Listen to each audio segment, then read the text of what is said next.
तो मैं कब से तुमसे कुछ पूछ रहा हूँ और तुम हो कि मेरी बात का जवाब ही नहीं दे रही हो।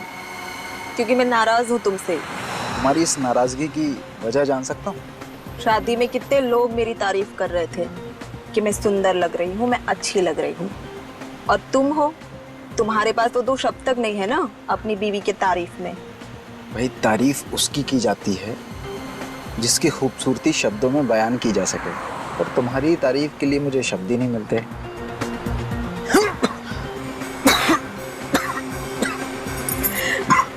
देखा वैभव, जो लोग ज्यादा झूठ बोलते हैं ना उन्हें ऐसे ही खांसी आती है। क्या क्या हुआ वैभव? तुम ठीक तो हो ना? पता नहीं कि ये क्या हो रहा है। मेरी भी अटक रही है।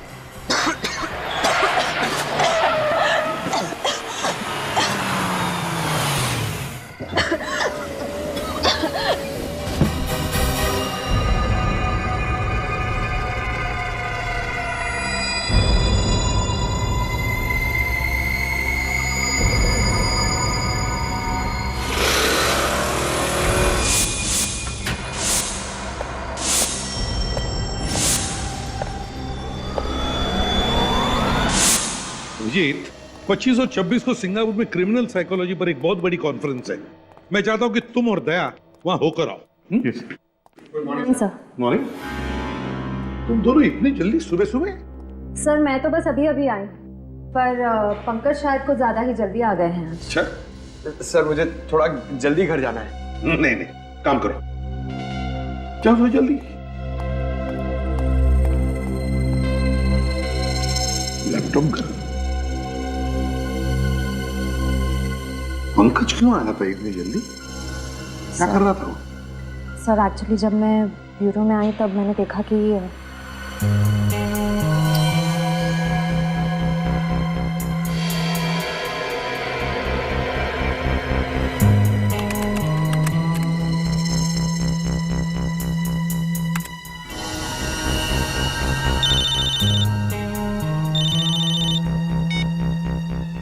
हेलो। हाँ सूरज सर। हाँ, आपने जैसे कहा था मैं वैसे ही कर रहा हूँ। नहीं सर, ब्यूरो में मैं अकेला हूँ, कोई भी नहीं है। हाँ सर, सारी डेटा कॉपी हो रही है। सर कोई आ रहा है, मुझे आपको 2 मिनट फोन करने दो। कौन है वहां? पंकज। अरे श्रेया, तुम कब आई? क्या कर रहे थे तुम यहाँ? मैं योगा कर रहा था। बैठे बैठे ना थोड़ा पीठ अकड़ गई थी तो। टेबल के पीछे। आप तो योगा तो कहीं भी कर सकते हैं ना। सर मुझे पूरा यकीन है ये कुछ गड़बड़ कर रहा है। सर मुझे भी लग रहा है ये सूरज और पंकज कोई टेढ़ी खीर पका रहे हैं। हाँ सर, कभी ये दोनों लैपटॉप तोड़ देते हैं, कभी सबूत को छुपाने की कोशिश करते हैं। सर ऐसा लगता है जैसे ये केस को सुलझाना नहीं उलझाना चाहते हैं। ये बात मेरे भी ध्यान में आई है काफी दिनों से, मगर क्या करें। सर ये लोग जहाँ से आए हैं वहीं वापस भेज दीजिए। एक मछली पूरे तालाब को गंदा कर देती है। वापस भेजने में कोई हर्ज नहीं है अभी, लेकिन ये लोग तो डीसीपी चित्रोली के टट्टू है ना। उन्हें अगर वापस भेज दिया ना तो डीसीपी चित्रोले यहाँ हमारे ब्यूरो में आकर तांडव करेगा। CID bureau? क्या 2 लाशें मिली हैं? कहाँ पे?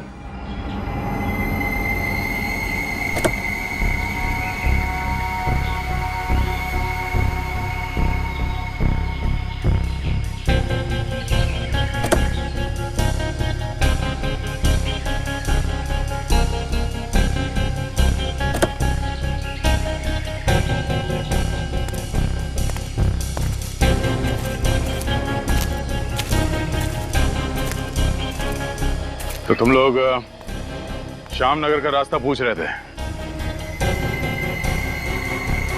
वो सर हम लोग रास्ता भटक गए थे, तभी मैंने ये गाड़ी देखी। दीपक, स्टॉप द कार। क्या हुआ? वहाँ एक कार खड़ी है। शायद कार वाले को पता हो कि श्यामनगर का रास्ता कहाँ पड़ेगा। हाँ उससे पूछते हैं, गुड आइडिया। मैं देखता हूँ।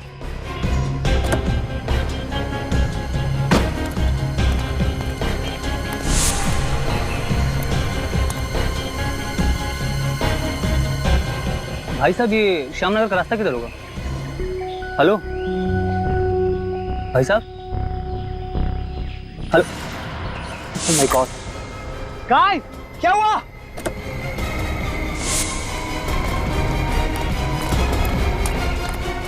क्या हुआ?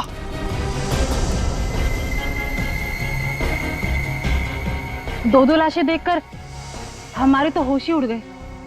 गाड़ी के आसपास किसी को भागते हुए देखा? नहीं सर, आसपास कोई नहीं था। सर अपूर्वी,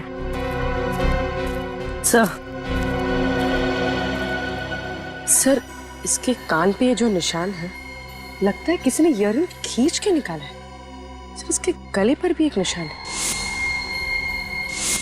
सर लगता है मामला लूटपाट का है। हाँ अपूर्वी,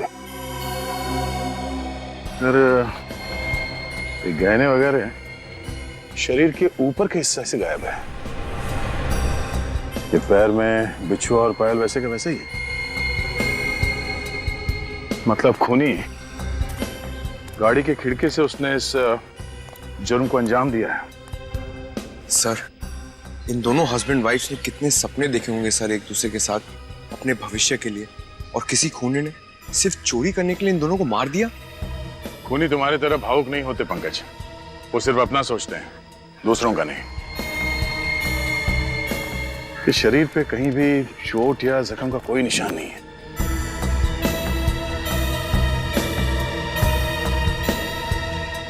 इन दोनों के पैर के नीचे ये नीला पड़ गया है। लगता है इन दोनों को जहर दिया गया है।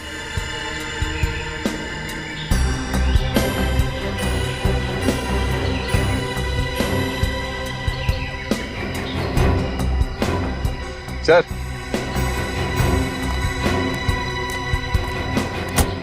सर ये देखिए, इस गाड़ी से पेट्रोल पंप की रसीद मिली है। कल रात इन लोगों ने किसी पेट्रोल पंप से 2000 का पेट्रोल भरवाया था। इस पेट्रोल पंप में चल के पता करते हैं, शायद वहां से पता चल जाए कि इन दोनों को जहर किसने दिया था।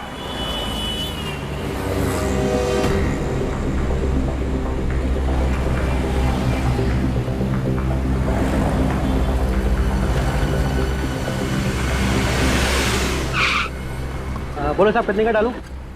आज सुबह ही टैंक फुल किया है। इतना जल्दी पेट्रोल खत्म हो गया? गाड़ी का एवरेज खराब है क्या? CID की गाड़ी का एवरेज बहुत अच्छा है। फिलहाल तुम इस गाड़ी के बारे में बताओ। हाँ साहब, ये पर्ची तो हमारे यहाँ की है। हाँ, इस कार में पेट्रोल कल रात यहीं पे डाला गया था। हाँ साहब, भराया तो था। पप्पू जी क्या बात है? पप्पू कौन है?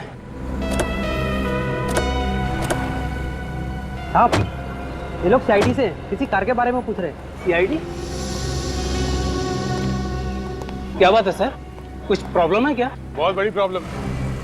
इस कार में जो हस्बैंड वाइफ कल जा रहे थे, उन दोनों का खून हुआ। खून? किसने किया? यही पता लगाने की कोशिश कर रहे हैं हम लोग। क्या बता सकते हैं कि इनके साथ कोई और भी था या ये दोनों ही थे सर? ये तो नहीं मालूम सर, लेकिन हाँ गिरीश बता सकता है। कौन गिरीश? वो नाइट की शिफ्ट में काम करता है। जरा इस गिरीश को बुलाना। सॉरी सर, वो तो हॉस्पिटल में है। हॉस्पिटल में? क्यों? वो कल रात को 12 सवा 12 बजे के आसपास अचानक वो गिर गया और बेहोश हो गया। बेहोश हो गया? कैसे? पता नहीं साहब, उसे चक्कर आने लगे थे। इससे पहले कि हम लोग को समझ पाते, वो धड़ाम से नीचे गिर गया। मुझे लगा कि बेचारा 2-2 शिफ्ट में काम कर रहा था, इसलिए थकान की वजह से ऐसा हो गया हो। कौन से हॉस्पिटल में भर्ती है ये? शांति शिविर हॉस्पिटल। शांति शिविर हॉस्पिटल। सर ये वैभव और शिखा, ये लोग एक शादी से लौट रहे थे सर, जब इन पे हमला हुआ। और सर हमला होने से पहले रात करीब 12 बजे ये लोग एक पेट्रोल पंप पर पहुंचे, जहां एक अटेंडेंट गिरीश ने इनकी गाड़ी में पेट्रोल डाला और इनके जाने के बाद वो बेहोश हो गया और हॉस्पिटल पहुंच गया। अभिजीत, ये पेट्रोल अटेंडेंट गिरीश का बेहोश होना और फिर उसके बाद में वैभव और शिखा, इन दोनों पर हमला होकर उनकी भी मौत होना, कहीं इन दोनों बातों में कोई कनेक्शन तो नहीं? सर मैं अभी अभी हॉस्पिटल में गिरीश को मिलकर आ रही हूँ। डॉक्टर्स का कहना है कि उसकी बेहोशी की वजह थकान नहीं, कोई जहरीला केमिकल है, कोई जहरीली गैस। तो फिर अभिजीत इसका मतलब है कि ये दोनों शादीशुदा इसी जहरीले गैस की चपेट में थे और इन्हीं के जरिए इस गिरीश तक ये जहरीला गैस पहुंच गया। हाँ सर, गिरीश बच गया क्योंकि वो वक्त पर हॉस्पिटल पहुंच गया, लेकिन वैभव और शिखा की किस्मत इतनी अच्छी नहीं थी। मगर ये जहर है कौन सा? है कौन सा ये जहर जो 2 मिनट में आदमी दम तोड़ दे? सर हाँ। सर, इस जहर का नाम है सोडियम ब्यूरोक्साइटिस। हेलो तारिका जी। सोडियम ब्यूरेक्साइटिस। हाँ सर, ये जहरीला केमिकल मुझे वैभव और शिखा के फेफड़ों से मिला है। फेफड़ों में मिला है तो इसका मतलब है अभिजीत कि इन दोनों ही ये जहर किसी चीज से सूंघा है या फिर सूंघाया गया है। हाँ सर, क्योंकि बॉडीज में इंजेक्शन वगैरह का तो कोई निशान नहीं मिला है मुझे। वही तो। और पेट में खाने पीने में कोई जहर नहीं मिला? पंकज, जब डॉक्टर तारिका कह रही है कि जहर सिर्फ फेफड़ों में था, तो उल्टे सीधे सवाल पूछ कर परेशान मत करो इनको। मालूम है कितनी मेहनत लगती है सब ढूंढने में। अरे आप थक गई होंगी, मैं कुछ मंगाऊं आपके लिए? फिर कभी अभिजीत, आज थोड़ा लेट हो रहा है क्योंकि सालों के साथ पूना गए ना, तो सारी जिम्मेदारी मुझ पर ही है। सर उनके सब पूना गए हैं? ये तो बड़ी अच्छी बात है। मतलब दिन रात काम करके थक गए हैं बेचारे, पुणे गए हैं तो थोड़ा चेंज हो जाएगा।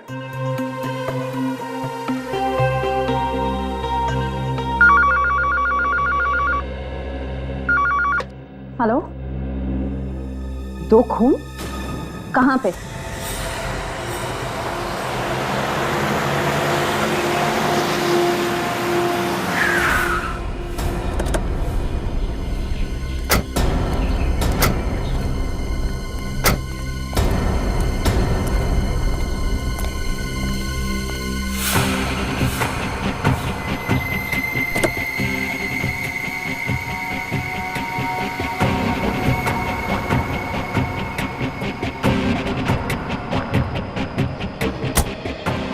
कमाल है, एक ही दिन में 4 खून। मैंने भी ठीक वैसे ही मारा गया जैसे वैभव और शिखा को।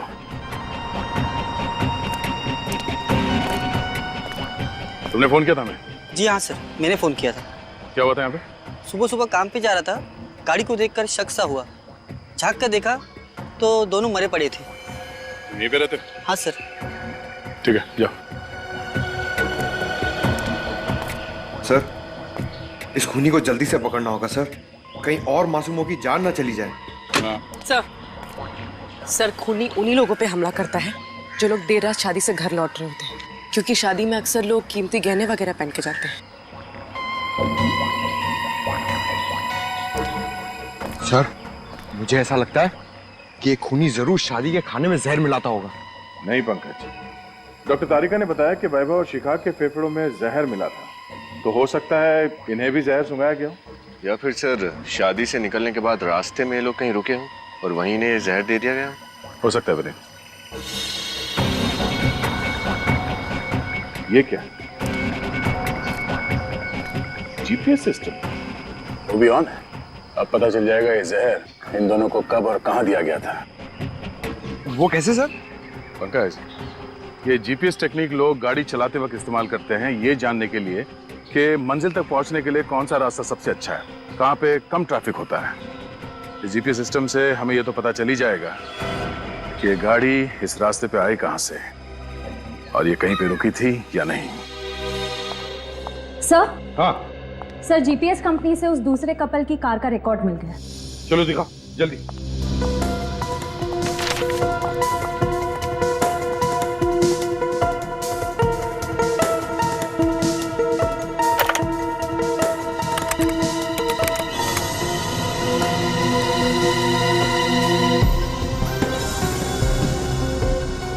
ये देखो अभिजीत, ये है वो शादी का हॉल, इसे हम पॉइंट ए कहते हैं। ये देखो, ये है पॉइंट बी। यहां पर इन दोनों की मौत हुई। सर, पॉइंट ए से पॉइंट बी के बीच ये गाड़ी कहीं रुकी नहीं है। इसका मतलब इन दोनों को जहर शादी के हॉल में ही दिया गया है। एग्जैक्टली अभिजीत, ऐसा ही हुआ होगा। ये वैभव और शिखा ये दोनों भी तो इसी हॉल में गए थे शादी के लिए। अभिजीत, इसका एक ही मतलब हो सकता है कि वहां पर कोई तो है कोई तो है वहां प्रज्ञा बैंक्वेट्स में जिसने इन लोगों को ये जहर सुंघाया है किसी तरह से।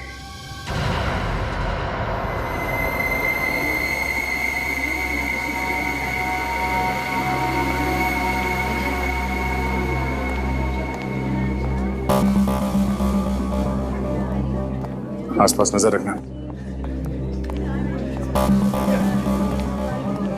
अरे प्रकाश जी नमस्ते।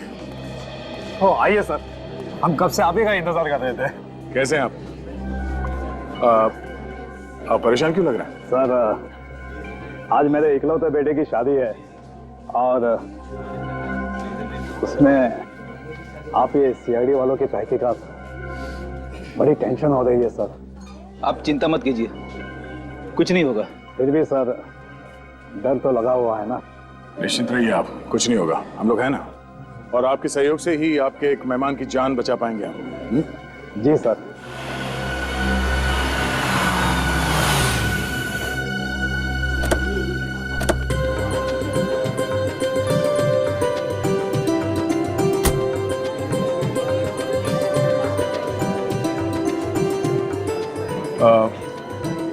हम लोग दूल्हा दुल्हन से मिल लेते हैं।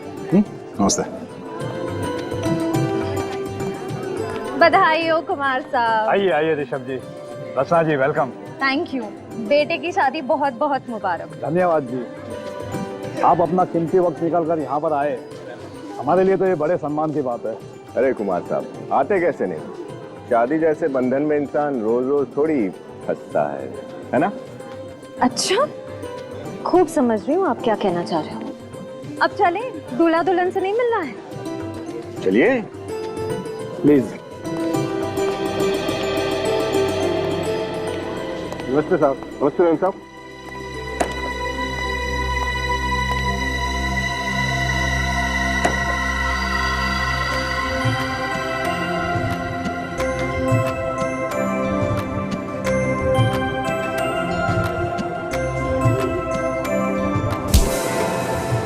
भाई साहब जरा देख कर चलिए। माफ कीजिएगा, वैसे मेरा नाम अमित है। हमारा नाम हर्ष है और ये है मैं इनकी पत्नी रचना। बहुत खूबसूरत है जी। मतलब क्या है आपका? गलत मत समझिए, मैं इनके हार की बात कर रहा था। ये पूरे 10 लाख का है। वो क्या है ना कि 6 महीने पहले हमारी शादी की सालगिरह थी, ये भूल गए तो सजा के तौर पे मैंने इनसे ये हार मांग दिया। कितनी बार समझाया है तुम्हें, हर जगह 10 लाख का ढिंढोरा पीटने की क्या जरूरत है? वाह भाई वाह, लगता है आप दोनों में बहुत ही प्यार है। जबरदस्ती मतलब जबरदस्त प्रेम है हमारे बीच में। लेडीज एंड जेंटलमैन, शादी के माहौल में तब तक रंग नहीं जमता है जब तक लोग झूमेंगे नहीं, नाचेंगे नहीं। तो अब वक्त हो चला है इस खुशियों को संगीतमय बनाने का। जोरदार तालियों से स्वागत कीजिए मिस गीता का, जो अपनी मधुर आवाज से आप सभी का मन मोह लेगी। Miss Gita.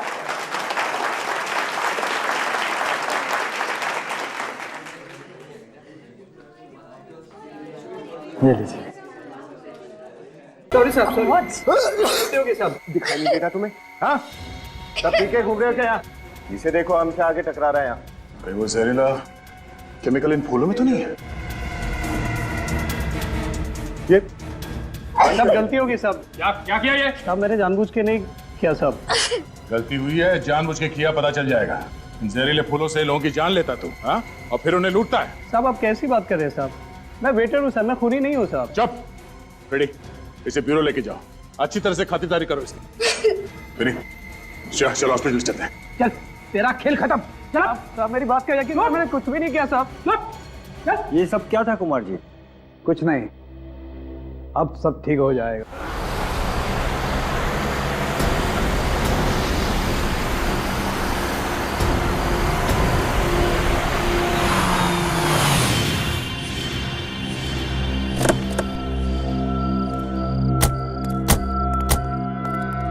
Oh no! Ready, उठ।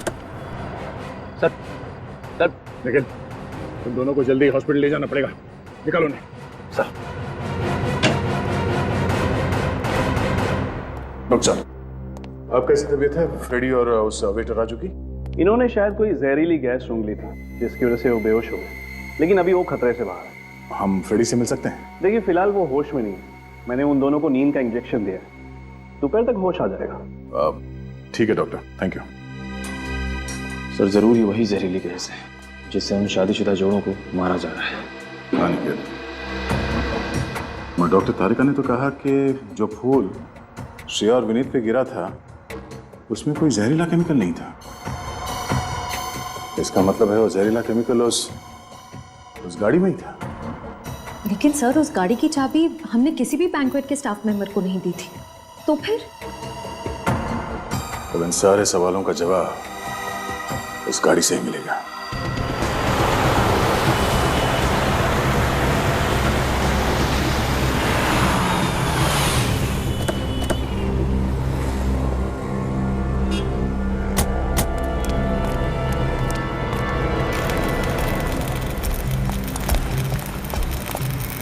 कुछ पता चला किशोर, गाड़ी के अंदर वो जहरीली गैस कहां से गई होगी? नहीं साहब, मैकेनिक की नजर से देखकर लगता नहीं है कि इस गाड़ी से किसी ने छेड़छाड़ की है। सब कुछ एकदम बरोबर है। तुमने अच्छी तरह से तो चेक किया है ना, बारीकी हाँ से? साहब, एकदम बरोबर है।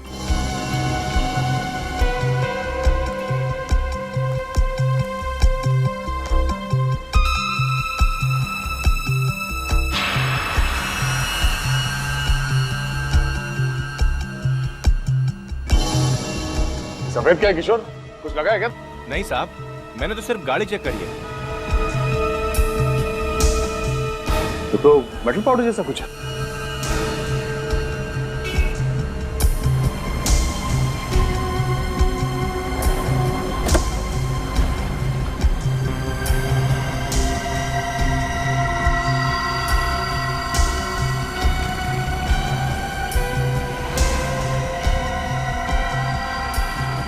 ओह, तो ये चक्कर है।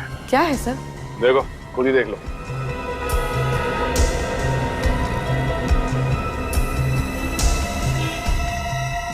सर इतना बारीक छेद तो मैग्नीफाइंग ग्लास से ही दिख सकता है।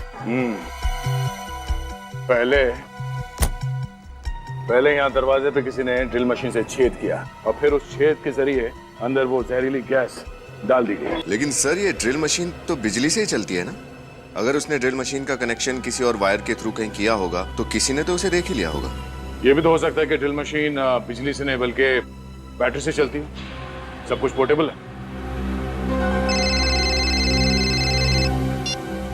हेलो, हाँ बोलिए। क्या? निशान? अच्छा, ठीक है, उसकी फोटो, एड्रेस, सेल नंबर और सारी डिटेल्स मुझे भेज दो। Okay, thank you. क्या हुआ सर? प्रज्ञा बैंक्वेट हॉल का दरबान निशान वो गायब है। ना वो काम पे आ रहा है, ना ही फोन कॉल उठा रहा है। सर ये सब किया धरा उस निशान पे तो नहीं है? अब ये तो उस दुकान से ही पता चलेगा जहाँ पे ये खास बैटरी वाली ड्रिल मशीन मिलती है। पता करो कहाँ कहाँ ऐसी ड्रिल मशीनें मिलती हैं। निखिल, लगता है ये वही डिस्ट्रीब्यूटर है जो वो ड्रिल मशीन बेचता है। चलो सुनिए, हम लोग सीआईडी से हैं, आपसे कुछ पूछताछ करना चाहते हैं। बैटरी से चलने वाली शक्तिशाली ड्रिल मशीन्स पूरे शहर में सिर्फ आप ही की दुकान पे मिलती है ना? जी, होलसेल की बस मेरी ही दुकान है उन ड्रिल मशीन्स की, और कहीं नहीं मिलेगी आपको। तो जिन दुकानों को आप ये मशीन्स बेचते हैं, 1-2 पीसेस तो बेचते नहीं होंगे, कम से कम 15-20 पीसेस बेचते होंगे। जी बिल्कुल। तो पिछले कुछ दिनों में आपने इस तरह बैटरी से चलने वाली ड्रिल मशीन अगर बेची है तो किसको बेची, याद है कुछ आपको? सर मैंने तो नहीं बेची, लेकिन मेरी दुकान पे एक छोटू नाम का लड़का काम करता था। उसे एक ग्राहक ने 500 रुपए ज्यादा का लालच दिया, उसे उस मूर्ख ने बेच दी। छोटू, बुलाओ सर। जी मैंने उसे निकाल दिया। काम से निकाल दिया? तो क्या आप उस ग्राहक को पहचानते हैं? जी बिल्कुल, वो पहले मेरे पास आया था। जब मैंने उसे मना कर दिया तब शाम को दोबारा आया। जब मैं दुकान पे नहीं था तब छोटू ने उसे दे दी। यही था वो?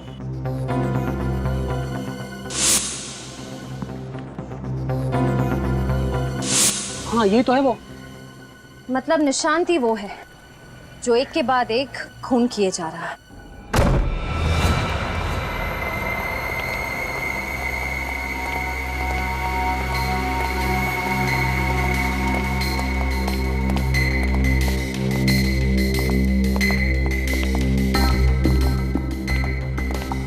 लगता है अपने परिवार के साथ 9-11 हो गया।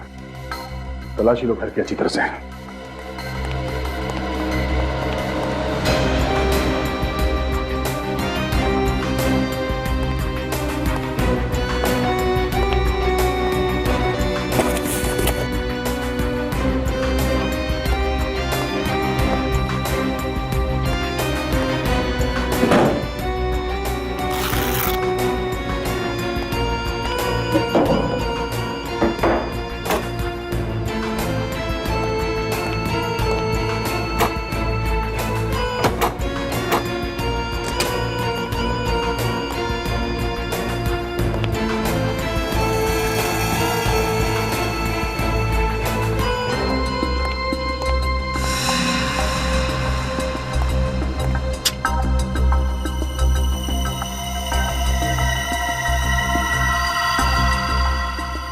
निशांत और निशांत की बीवी।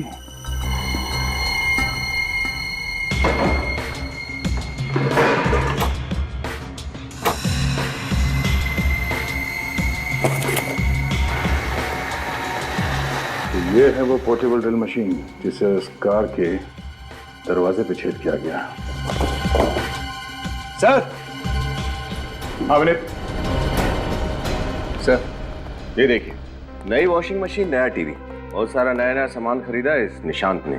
सर एक दरबान अचानक इतनी कीमती चीजें तभी खरीद सकता है जब उसकी कोई बड़ी लॉटरी लगी हो, या फिर वो गलत कामों में उलझा हुआ है। सर ये इयररिंग अंदर पड़ा हुआ मिला था, शायद शिखा का ही होगा।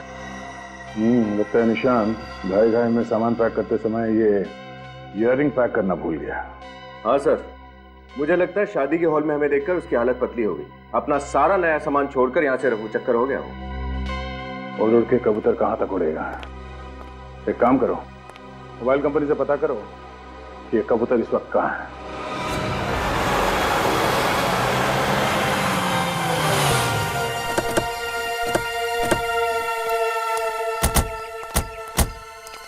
सर आखिरी बार निशान का मोबाइल यहीं पर था। यहाँ पे ये देखो,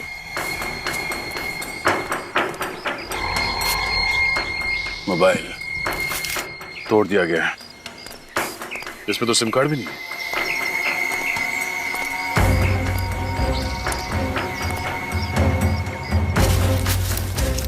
सर। हाँ देखिए सर, फावड़ा पड़ा हुआ है, मिट्टी भी लगी हुई इस पर ताजी। एक काम करो, आसपास देखो कहीं खुदाई का काम हुआ है क्या।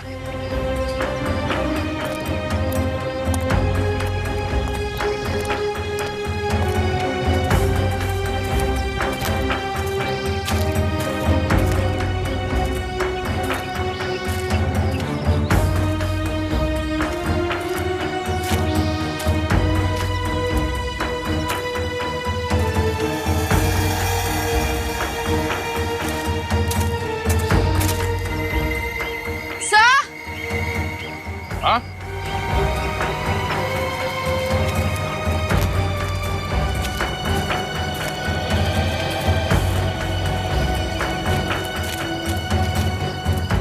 सर ये देखिए, सर यहाँ मिट्टी खुदी हुई है। खोदो यहाँ।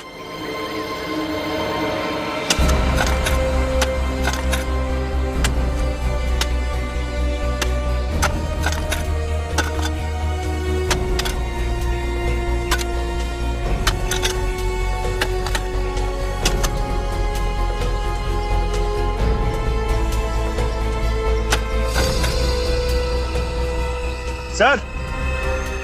हाँ? हटाओ इसे।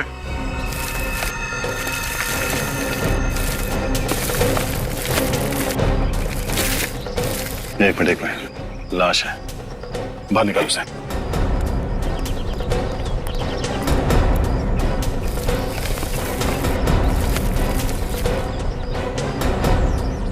संभाल के।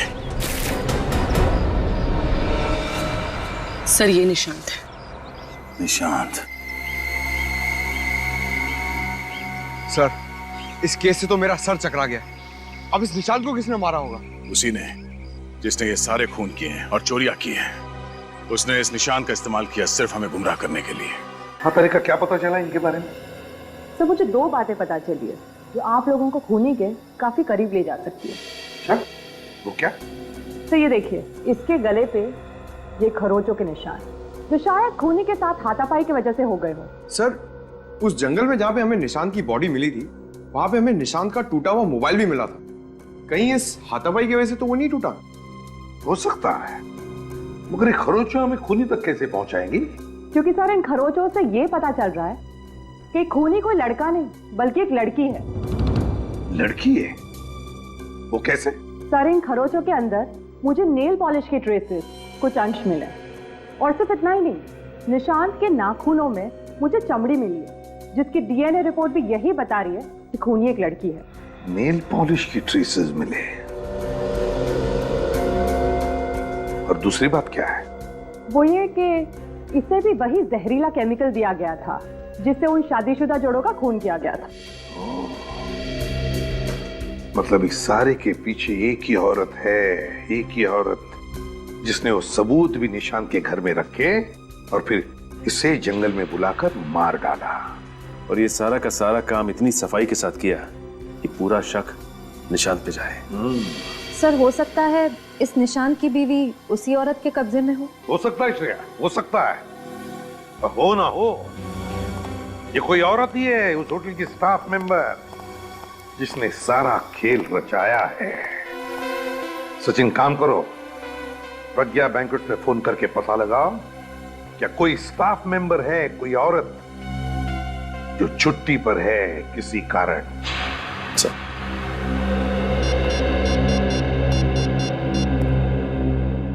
हेलो, हाँ मैनेजर साहब जी। अच्छा ये बताइए कि आपके फीमेल स्टाफ की कोई मेंबर कल से छुट्टी पे है क्या? जी। क्या? ओके, आपकी मदद के लिए बहुत बहुत शुक्रिया जी, थैंक यू सर। मैनेजर के हिसाब से एक लड़की है जो कल अचानक छुट्टी पे निकल गई। मतलब कोई तो औरत है होटल की स्टाफ जो छुट्टी पर है।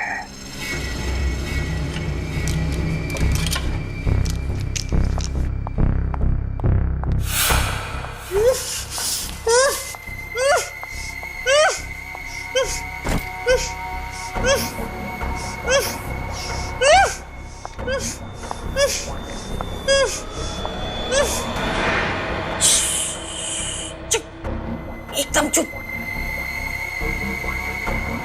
बोलना है इसलिए खोल दूं। ले। अब मुझे छोड़ दो। निशांत तो तुम्हारे इशारों पे कठपुतलियों की तरह नाचता है ना, और तुम्हें क्या चाहिए? मैं जो चाहती थी मुझे तो वो मिल ही गया है। अब तो बस एक खूबसूरत सी जगह जाकर सुकून की जिंदगी जीनी है। जब तुम्हारा मकसद पूरा हो चुका है तो मुझे मेरे निशांत के पास जाने दो ना। अच्छा, अगर तुम यही चाहते हो तो यही सही।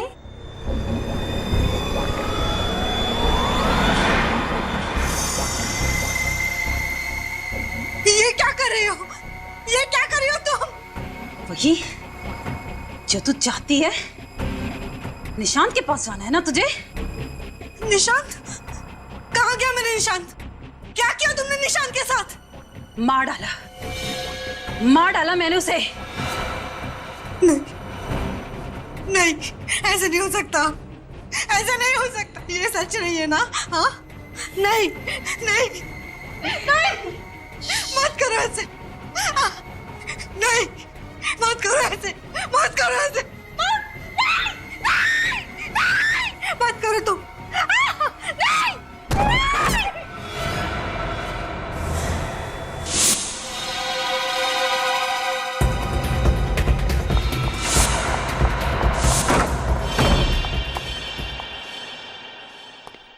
बहुत हो गया गीता जी, अब तुम्हारा खेल खत्म।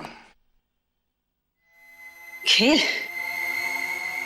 खेल अभी खत्म नहीं हुआ है, खेल तो अभी शुरू हुआ है।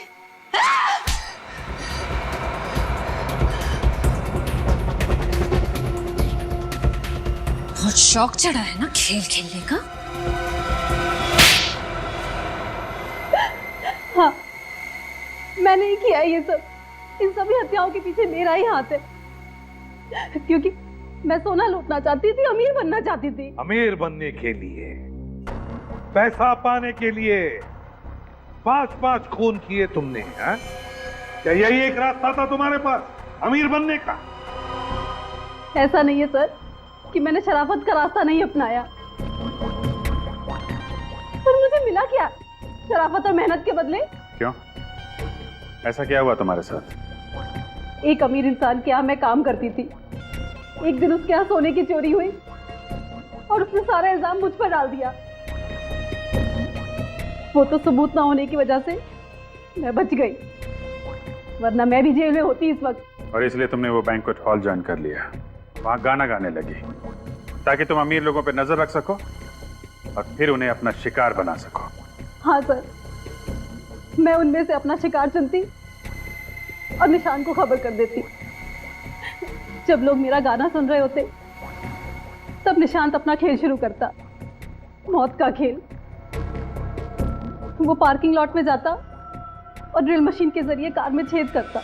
हाँ मैम साहब, हाँ ठीक है, काम हो गया मैम साहब। हाँ हाँ हाँ, देख लिया मैंने। Okay ma'am.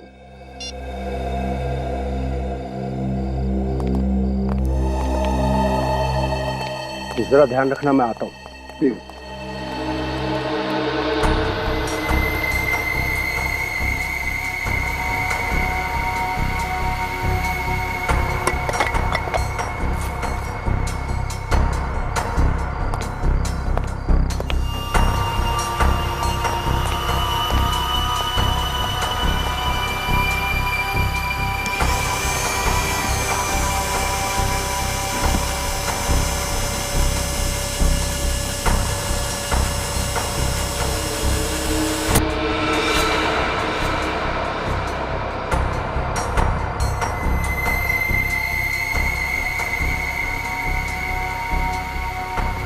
जैसे ही हमारी चुनी हुई कार शादी से निकलती, मैं और निशांत उसका पीछा करने लगते।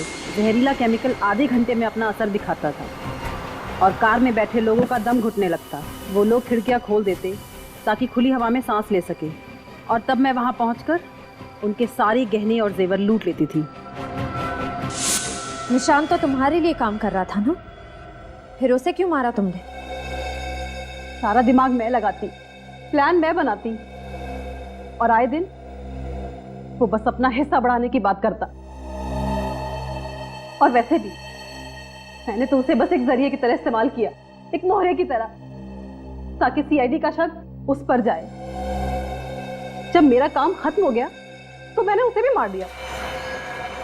वाह रे वाह, अगर इतना ही दिमाग, इतनी ही मेहनत किसी अच्छे काम के लिए इस्तेमाल करती तो वैसे ही पैसा कमा लेती, पर नहीं, 5-5 खून किए तुमने, तुम्हें तो फांसी ही होगी, फांसी। For more updates, subscribe to our channel, click the show links and enjoy watching the videos.